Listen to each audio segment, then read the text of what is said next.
Que a graça do Senhor Jesus Cristo, o amor de Deus e a comunhão do Espírito Santo sejam com todos vocês.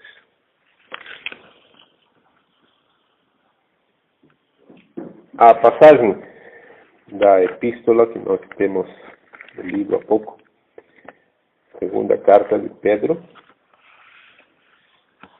no capítulo 3.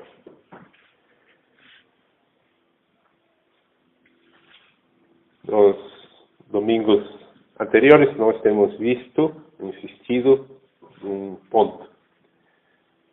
O Senhor Jesus, o Deus que criou tudo quanto existe, um dia se fez carne e veio buscar e salvar, como nós vimos no domingo passado, o que já estava perdido.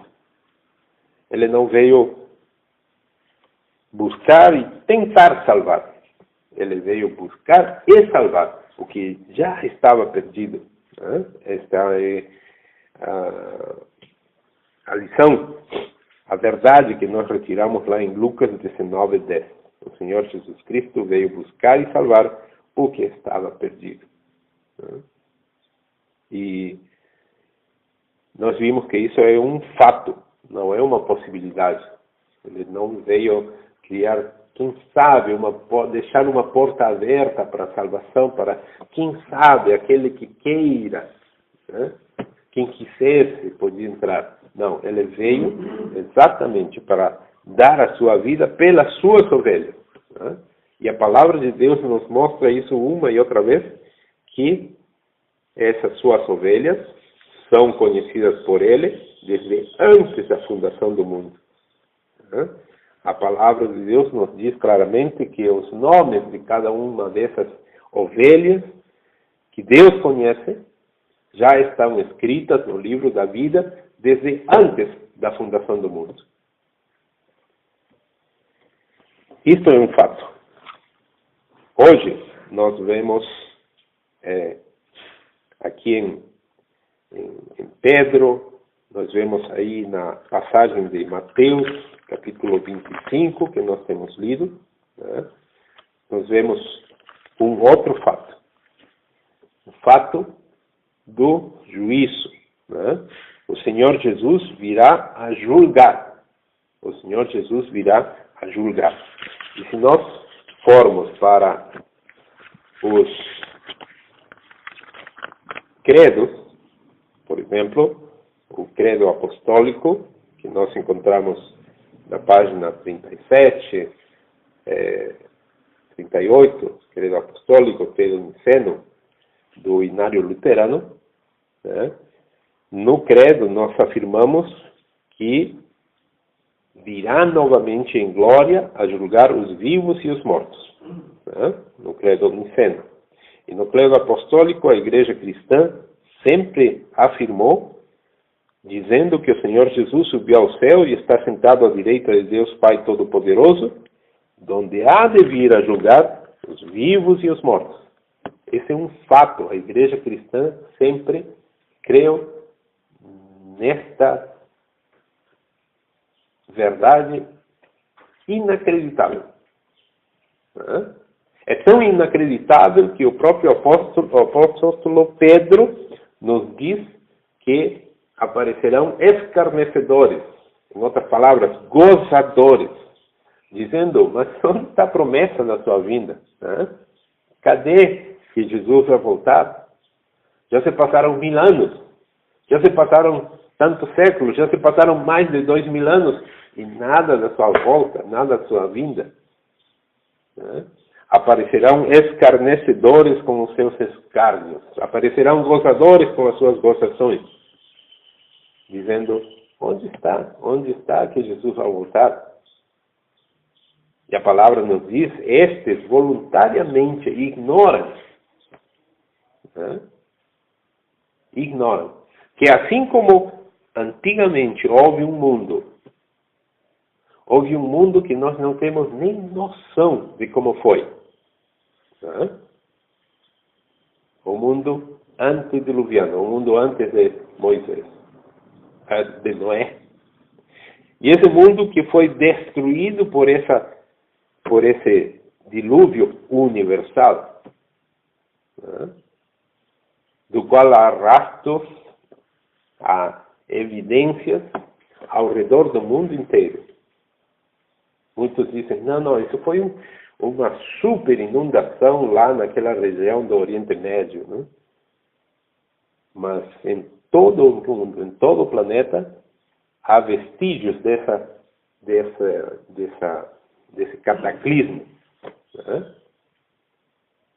No Peru, aos 5.000 metros, 4.000 metros de altura, nos Andes, lá se encontram conchas marinhas. A 4.000 metros de altura, 5.000 metros de altura, se encontram conchas marinhas grudadas nas rochas. O que isso mostra? Mostra que um dia todas essas montanhas imensas estavam debaixo da água, né? E isso não é somente aí. Ao redor do mundo inteiro acontecem os mesmos vestígios, se encontram as mesmas evidências desse dilúvio. E as pessoas tentam evitar a todo custo essa verdade. Houve uma destruição do mundo, né? E aí apareceu esse mundo tal como conhecemos hoje. E a palavra nos diz lá na segunda epístola de Pedro, que esse mesmo mundo, assim que nós temos, este também está guardado como se fosse um tesouro, entesourado, né? Está guardado como se fosse um tesouro para destruição, para ser totalmente queimado, né? Porque não há absolutamente nada nele que tenha algum valor, né? Esses escarnecedores, como diz a palavra, ignoram voluntariamente estes fatos, né? O Senhor Jesus virá a julgar a igreja cristã, a igreja luterana, todo domingo, em cada um de seus cultos, afirma isto. O Senhor Jesus virá a julgar os vivos e os mortos, né? Se levantou uma nova tendência. Uma nova tendência baseada numa deturpação, numa alteração, numa perversão bíblica. Não numa versão bíblica, mas numa perversão bíblica. Qual? Quando se afirma que o cristão, aquele que crê em Cristo, não entrará em juízo. De onde tiraram isso? De onde tiraram isso? A igreja cristã sempre acreditou, nós todos vamos entrar no juízo. E a palavra nos diz claramente, e se o juízo começa primeiramente por nós, nós vamos ser os primeiros a sermos julgados, né? E onde está a evidência que primeiro começa por nós? Na passagem de Mateus 25, né? Na passagem de Mateus 25, quando o Filho do Homem vier em sua glória e todos os santos anjos com ele, então se assentará no trono da sua glória, e todas as nações serão reunidas diante dele, e apartará uns dos outros como o pastor aparta dos bodes as ovelhas. E porá as ovelhas à sua direita, mas os bodes à esquerda. Então, assim que houve essa separação, então dirá o rei aos que estiverem à sua direita, aí está o juízo, que começa pelos da direita. Isto é, começa pelas suas ovelhas, e dizendo, vinde, benditos do meu Pai. O juízo haverá de começar primeiramente pela igreja. Nós seremos os primeiros a ser julgados. Isto é o ensino bíblico. O ensino alterado, falso, é aquele que afirma, nós não seremos julgados. Nós vamos ser julgados. A grande a grande alegria, a grande bênção do cristão é que nós não seremos condenados. A passagem de João, capítulo 5, versículo 24, nos traz esta certeza, onde nós lemos, na verdade vos digo que quem ouve a minha palavra e crê naquele que me enviou, tem a vida eterna e não entrará em condenação, mas passou da morte para a vida. E era isto exatamente o que Lutero queria dizer quando ele ensinava já e ainda não. Nós já temos a vida, nós já estamos salvos, mas ainda não. Estamos simplesmente aguardando aquela data específica que somente o Senhor Deus sabe do dia do juízo. E chamado juízo final. Por que se chama juízo final? Porque antes dele já houve outros juízos. Cada coisa que acontece na nossa vida, que Deus estabelece que aconteça, é uma espécie de juízo, de julgamento. Ele é o nosso Deus, Ele é o nosso juiz supremo. Ele decide as coisas. Antes desse juízo final, é por isso que se lhe chama final. Se fosse o único, seria o dia do grande único juízo. Mas não, chama-se, desde toda a história cristã, o grande dia do juízo final. Juízo final. E nós, como cristãos, mesmo já estando salvos, nós estamos aguardando esse grande dia do juízo final. Julgará a todos. Uns da direita serão julgados para a salvação. E outros, os da esquerda, serão julgados para a condenação. Isto que está acontecendo ao nosso redor é uma confusão de vocábulos. Julgar e condenar não é a mesma coisa. Julgar envolve uma ação que vai terminar em absolvição ou condenação.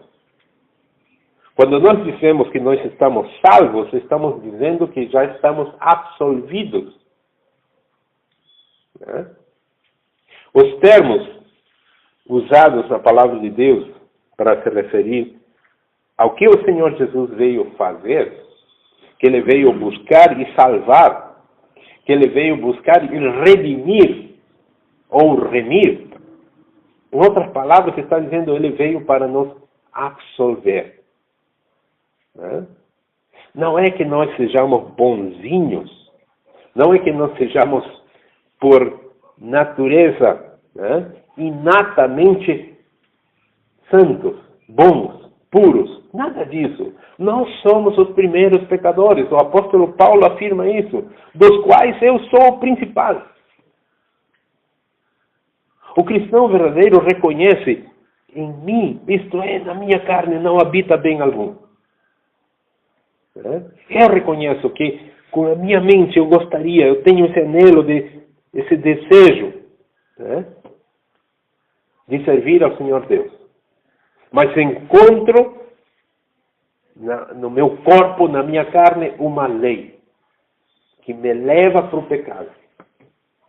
E aí o Lutero gozava daqueles que acreditam no livre-arbítrio. Ele dizia, se o livre-arbítrio existe, é justamente essa vontade carnal que me leva em direção oposta à vontade de Deus. Se o homem fosse deixado ao seu bel prazer, ao seu bel querer, ele jamais ia querer se aproximar do Senhor Deus. Porque, por natureza, nós somos malfeitores, inimigos de Deus. Inimigos de Deus. A nossa natureza é inimiga de Deus. É o que o apóstolo Paulo ensina na sua carta aos Romanos. A tendência da carne leva em direção oposta ao Espírito.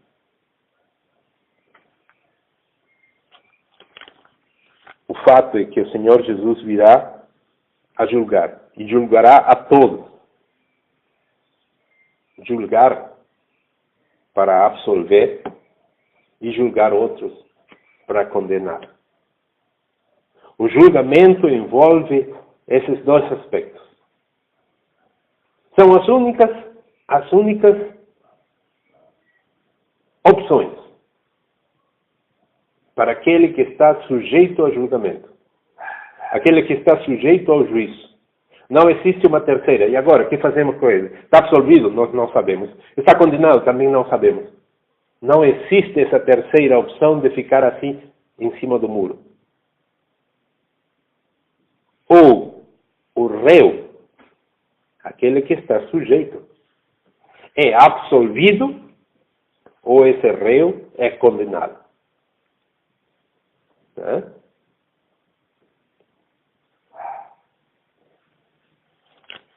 Essa ideia de que o cristão não será julgado é uma teologia moderna, é uma teologia falsa, baseada numa perversão da Escritura. A palavra de Deus nos diz claramente que Ele apartará as suas ovelhas dos bodes. E lá em Mateus capítulo 13,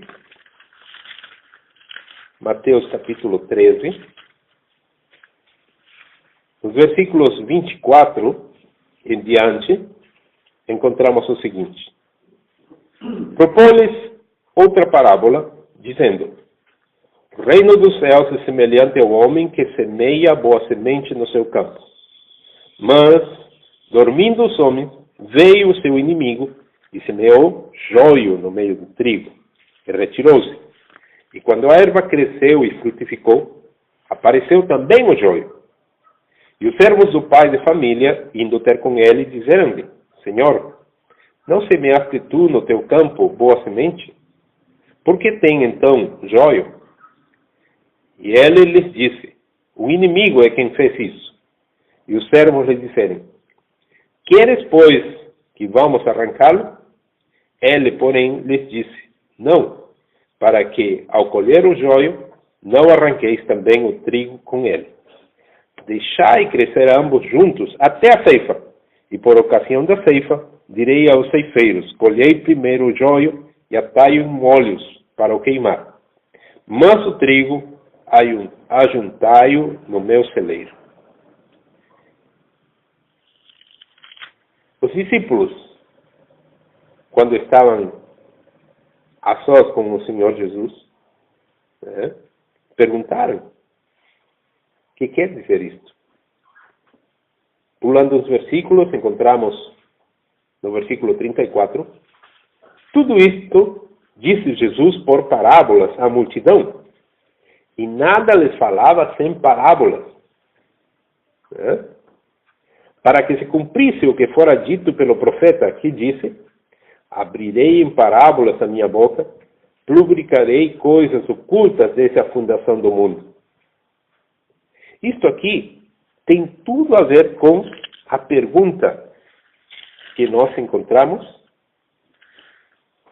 no versículo 10 do mesmo capítulo de Mateus 13. Acercando-se dele, os discípulos disseram-lhe: por que lhes falas por parábolas? Por que lhes falas por parábolas? Porque tinha que se cumprir a profecia. Abrirei em parábolas a minha boca e publicarei coisas ocultas desde a fundação do mundo. Só que lá em Marcos, capítulo 4, versículos 11 e 12, encontramos esta resposta terrível. E ele disse: a vos é dado saber os mistérios do reino de Deus. Mas aos que estão de fora, todas estas coisas se dizem por parábolas, para que, vendo, vejam e não percebam, e ouvindo, ouçam e não entendam, para que não se convertam e lhes sejam perdoados os pecados. E por quê? Porque o Senhor Jesus veio salvar o seu povo. Que é o que encontramos em Mateus 1:21, exatamente Mateus 1:21, quando, por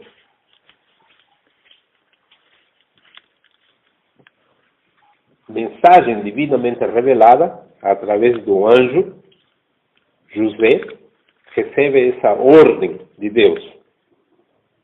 Mateus 1:21, e dará à luz um filho, e chamarás tu, José, chamarás o seu nome, Jesus, porque ele salvará o seu povo dos seus pecados.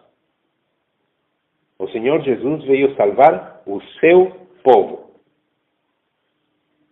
Se ele tivesse vindo a salvar a humanidade, ninguém se perderia. Ninguém iria para o lado esquerdo. Se ele tivesse vindo a salvar a humanidade, nós teríamos um mundo maravilhoso.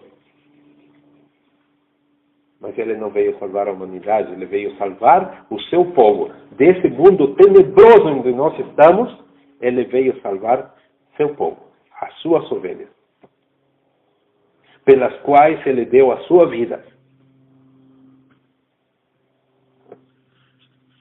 Voltando à parábola, no versículo 36 de Mateus 13, então, tendo despedido a multidão, foi Jesus para casa. E chegaram ao pé dele os seus discípulos, dizendo: explica-nos a parábola do joio do campo. Explica-nos, nós não entendemos. E ele respondendo, disse-lhes: o que semeia boa semente é o Filho do Homem. O campo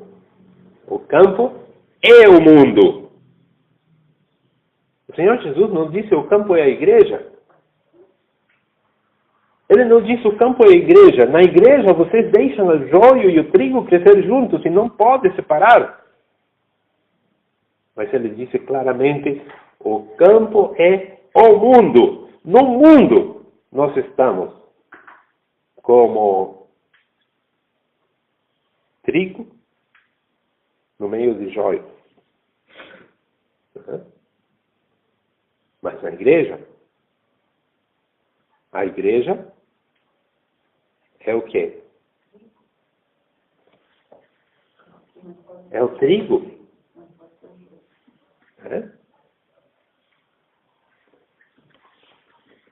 O campo é o mundo, e a boa semente são os filhos do reino, e o joio são os filhos do maligno. O inimigo que os semeou é o diabo, e a ceifa é o fim do mundo, e os ceifeiros são os anjos. Assim como o joio é colhido e queimado no fogo, assim será na consumação deste mundo. Mandará o Filho do Homem os seus anjos, e eles, os anjos, colherão do seu reino tudo o que causa escândalo e os que cometem iniquidade, e lançá-los-ão na fornalha de fogo, e ali haverá pranto e ranger de dentes. Então os justos resplandecerão como o sol no reino de seu Pai. Quem tem ouvidos para ouvir, ouça. É por isso que, quando os servos disseram: queres que vamos arrancar esse joio que está aí? E o pai de família lhes disse: não, para que ao colher o joio, não arranqueis também o trigo. Deixai crescer juntos até a ceifa. Por ocasião da ceifa, direi aos ceifeiros. Aparentemente aqui, os ceifeiros são também servos. né? Mas, quando ele mesmo explicou, ele deixou bem claro que esses ceifeiros são anjos. Logo, a separação no mundo, não na igreja, a separação no mundo será feita no dia do juízo final pelos próprios anjos. Agora, dentro de uma igreja, que alguém der todos os sinais de ser um belo pé de joio, belo entre aspas, e que os pastores e os líderes dessa igreja, desse grupo, dessas igrejas, permitam essa presença do joio no meio do trigo, isso está totalmente errado, totalmente contrário à palavra de Deus. Não é para ser permitido. Por isso que o apóstolo Paulo, na sua carta aos Coríntios, começando no capítulo 5, ele afirma claramente, né? É para vergonha vossa que digo. E aí ele continua dizendo, não há porventura um sábio no meio da congregação que possa julgar estas coisas. E ele afirma mais, não sabeis vós que havemos de julgar os próprios anjos? Então, a palavra de Deus já nos vai dizendo que nós vamos passar pelo julgamento.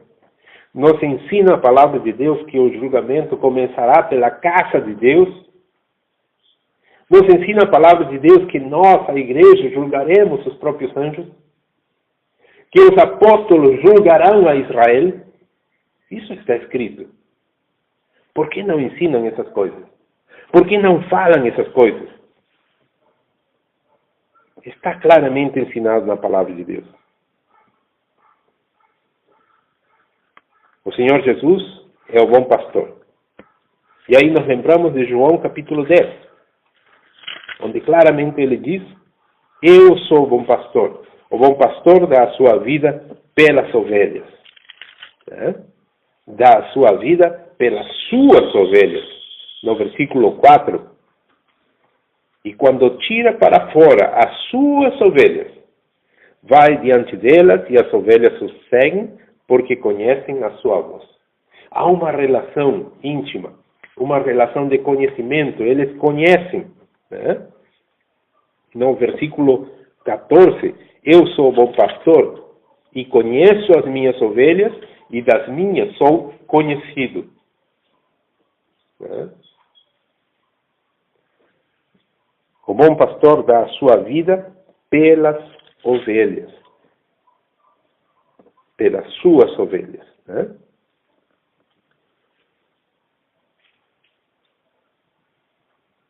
Em Mateus, nós vemos este bem-aventurado convite. Né? Quando, no versículo 34, o rei dirá aos que estiverem à sua direita, vinde, benditos de meu Pai, possuí por herança o reino que vos está preparado desde a fundação do mundo. Um reino preparado desde a fundação do mundo. Não é um reino que está sendo preparado, não é um reino que talvez vai começar a ser preparado. Não é um reino semelhante às obras faraônicas da Copa aqui no Brasil. Né? Mas ainda tem tempo, estamos assim, já finalzinho de 2013, mas ainda tem tempo, até o próximo ano, 2014, né? Tem tempo. Será que tem tempo? Muitas dessas obras, né, estão completamente paradas. O dinheiro foi gasto, mas com certeza, na noite anterior, haverá exércitos de trabalhadores fazendo de tudo para terminar na hora H. Né? É assim que está sendo visto o Brasil lá fora. E, quem sabe, muitos também estejam pensando que o reino dos céus será assim também. As obras estão paradas por aí, estão sendo preparadas. Não é nada disso. Né? O reino está preparado desde a fundação do mundo. Né? Você está preparado. Entrai a esse reino que você está preparado desde a fundação do mundo. Né? Em Romanos 8, 29, nós encontramos a seguinte passagem, o seguinte ensinamento. Né? Romanos 8, 29. Porque os que dantes conheceu, também os predestinou para serem conformes à imagem de seu Filho, a fim de que ele seja o primogênito entre muitos irmãos. E aos que predestinou, a estes também chamou. E aos que chamou, a estes também justificou. E aos que justificou, a estes também glorificou.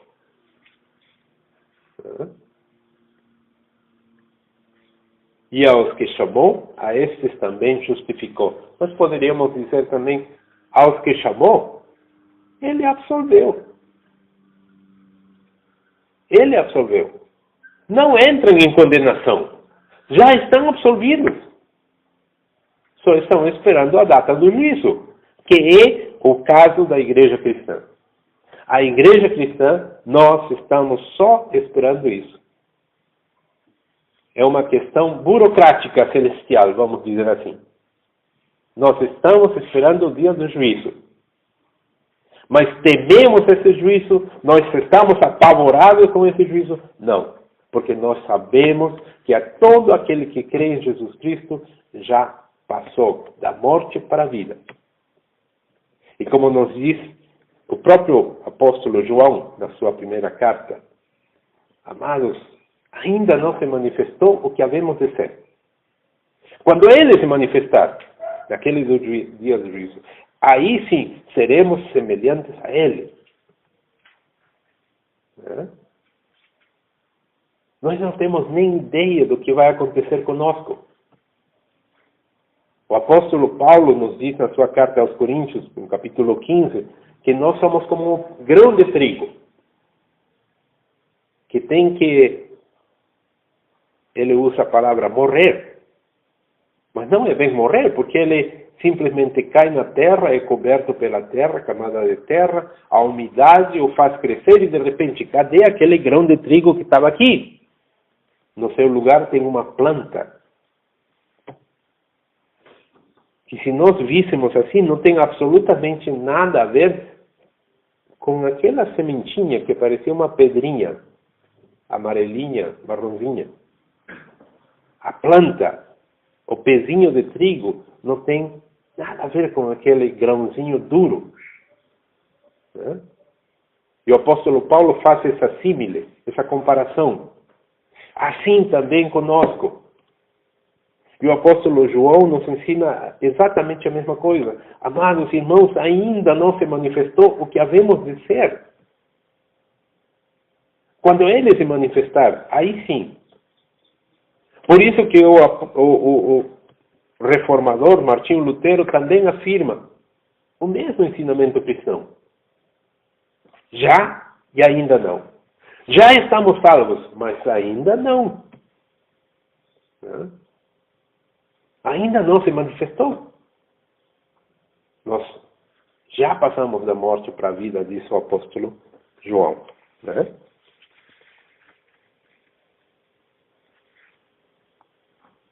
Este apartar, né, que nós encontramos aí em Mateus. Mateus 25, 32. E todas as nações serão reunidas diante dele, e apartará uns dos outros, como o pastor aparta dos bodes as ovelhas. Esse apartar é o julgamento que haveremos de passar. Né? Esse colocar uns para a direita e outros para a esquerda é um juízo. Né? A palavra grega é o criterion. E nós temos essa palavra. Qual é o critério para... o critério é o próprio juiz que tem esse critério. Isto é, julgamento. Apartará, assim como o pastor aparta as ovelhas dos bodes, ele também apartará naquele último dia, né, os seres humanos. Uns serão colocados à sua direita e outros à sua esquerda. E aí começa o juízo, pelos da direita primeiro, que é o juízo para salvação. Vinde, entrem. Né? Absolvidos. Absolvidos de quê? Dos seus pecados. Nós somos pecadores. E esta é a palavra do Evangelho. Aquele que crê em Jesus já tem a vida eterna. Aquele que crê em Jesus passou da morte para a vida. Aquele que crê em Jesus tem paz. Tem paz no coração. E este é um ensinamento também do apóstolo João. Né? O coração não nos condena, o coração não nos acusa. Por quê? Porque nós temos a paz que o Senhor Jesus nos deu. Né?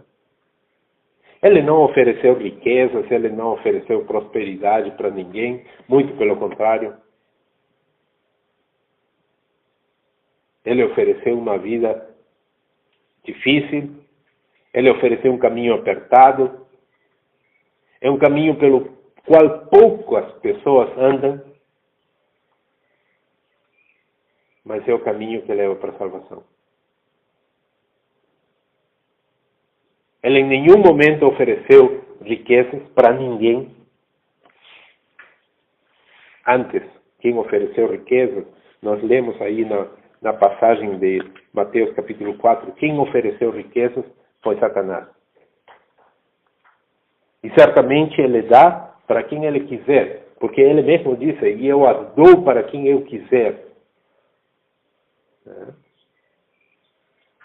Por isso nós vemos aqui no nosso país o grande bispo fulano, outro bispo, outro que é apóstolo, outro que não sei de quê, né? Como os homens mais ricos do Brasil. Mas baseados em quê? Baseados no seu trabalho, baseados nos seus investimentos, baseados na ilusão de um povo crédulo, de um povo que desconhece as Escrituras.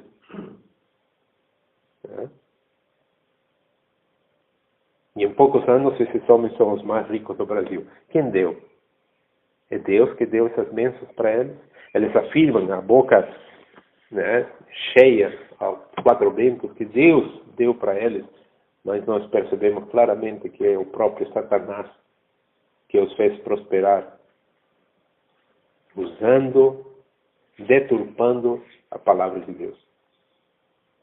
O Senhor Jesus afirmou: quem quer ser meu discípulo, tome a sua cruz. A cruz é pesada, é difícil, faz doer, machuca. E diz: e andem pelo caminho estreito, apertado, cheio de pedras, cheio de dificuldades. Mas é o único caminho que leva para a salvação. É o único caminho que nos traz paz na alma. Né? No versículo 46 de Mateus 25 encontramos: e irão estes para o tormento eterno, mas os justos para a vida eterna. Uns para tormento eterno e outros para a vida eterna. Que coisa terrível. E não encaixa com essa ideia do Deus bondoso, do Deus que ama todo mundo, do Deus, como fala aquela apresentadora, o cara lá de cima. Né? Ou como muitos têm uma ideia de um velhinho de barbas brancas numa nuvem, olhando para baixo para ver a quem ele vai abençoar. Quando o verdadeiro ensinamento é que sempre a Igreja Luterana repetiu, e que muitos talvez tenham repetido como papagaios, sem entender exatamente o que significa isto, e todos, faz décadas, séculos, repetindo. Devemos temer e amar a Deus. Por que a Igreja Luterana ensinou isso? Por que ela fez repetir durante séculos? Devemos temer. Por quê? Porque é o ensinamento cristão. Deus é um Deus temível. Né? Não é o carinha lá de cima, não é o velhinho de barbas brancas lá, bonzinho, amorosinho. Não, isso é uma deturpação, isso é um falso ensinamento. Deus é um Deus terrível, mas é o nosso Deus, é o nosso Pai e nós devemos amar. Mas nós não devemos esquecer o ensinamento cristão. Devemos temer e amar. Temer e amar. E por que temer? A palavra nos diz claramente. O princípio da sabedoria é o temor de Deus. Né? E quantas outras passagens diz acerca dos homens ímpios, homens condenados, homens aos quais Deus rejeita e abomina, onde diz, porque não há temor de Deus nos seus corações. Não há temor de Deus nos seus corações. Né? E para evitar que o povo não tenha temor, né, que fazem? Não ensinam mais a doutrina do inferno. Isso é uma doutrina tão clara como a doutrina do céu. Né? A doutrina da condenação é o outro lado da moeda da doutrina da salvação. Isto é bem claro. Por isso é um tabu. Né? Ninguém fala disso. Mas é o que a palavra de Deus nos ensina. Quando a palavra de Deus nos fala, o Senhor Jesus falou, havia um certo rico que se regalava esplendidamente, havia um homem, um mendigo, que jazia às suas portas, cheio de chagas, e até os cachorros vinham lamber-lhe as chagas. Né? Ele está ensinando estas doutrinas, a doutrina da salvação e a doutrina da condenação. É a mesma moeda. Né? Irão uns para o castigo eterno e outros para a salvação eterna. Uns para a condenação eterna e outros para a salvação eterna. Em Pedro, 2 de Pedro, capítulo 3, versículos 10 em diante, nós vemos, mas o dia do Senhor virá como ladrão de noite. O próprio Senhor Jesus ensinou isso claramente. Como que virá como ladrão de noite? Ninguém sabe em que momento isso vai acontecer. Nesse dia, os céus passarão com grande estrondo, e os elementos ardendo se desfarão, e a terra e as obras que nela há se queimarão. E o Apocalipse nos dá uma visão. Nos diz, os céus serão enrolados como um pergaminho. Que é isso? Nós não temos nem ideia. A palavra de Deus diz, as potências do céu serão comovidas. Tudo será removido do seu lugar, porque Deus veio para julgar naquele dia. Né? E será preparado um novo céu e nova terra. Né? O apóstolo Pedro continua dizendo, havendo, pois, de perecer todas estas coisas, que pessoas vos convém ser em santo trato e piedade. Este santo trato Não é para nós termos essa ideia de santo, né, da igreja romana. Aquele homem que não tem uma característica de homem mesmo, mas tem uma característica meio afeminada, os ombros caídos, as mãozinhas colocadas ao lado do rosto, e as pessoas pensam que isso é santo. Não, o santo é aquele que foi separado, assim como o apóstolo Paulo. Santo. Mas ao mesmo tempo o apóstolo Paulo diz: miserável homem que eu sou, porque eu sei que em mim, isto é, na minha carne, não habita bem algum. De acordo então com o pensamento mundano, que tipo de santo é esse que ele mesmo está dizendo que não habita bem algum? Mas o apóstolo continua: mas dou graças a Deus por Jesus Cristo. Por quê? Porque graças a Deus por Jesus Cristo é que nós somos santos. Por nós somos pecadores, mas por Jesus Cristo somos santos. Pelos meus próprios méritos sou o pior dos pecadores, se a isso se chama mérito. Mas pela graça e misericórdia do Senhor Deus mostradas a cada um dos cristãos em Cristo, eu sou santo. Não pelo meu merecimento, é porque o Senhor me deu a sua graça. Pela graça sois salvos. Não foi este o ensino da reforma?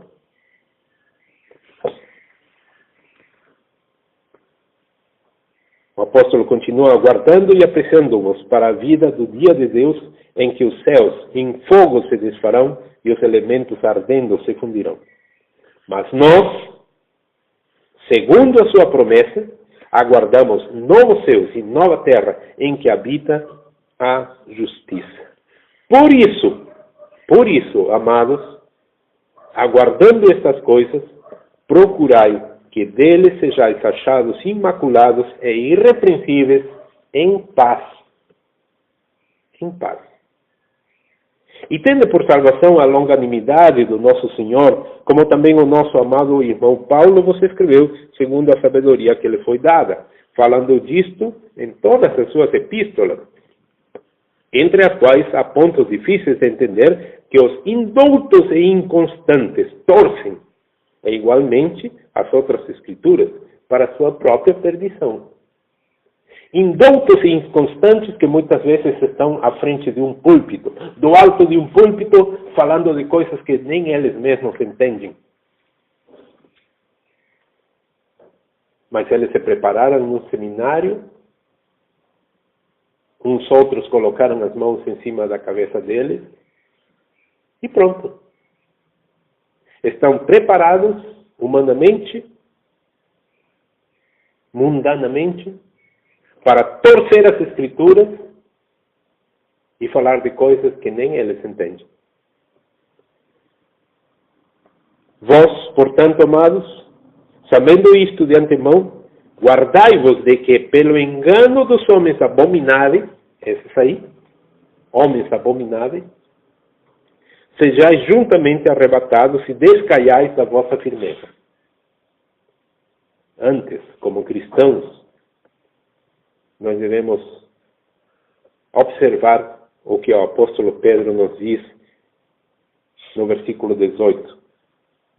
Antes, crescei na graça e conhecimento do nosso Senhor e Salvador Jesus Cristo. A Ele seja dada glória, assim agora como no dia da eternidade. Amém.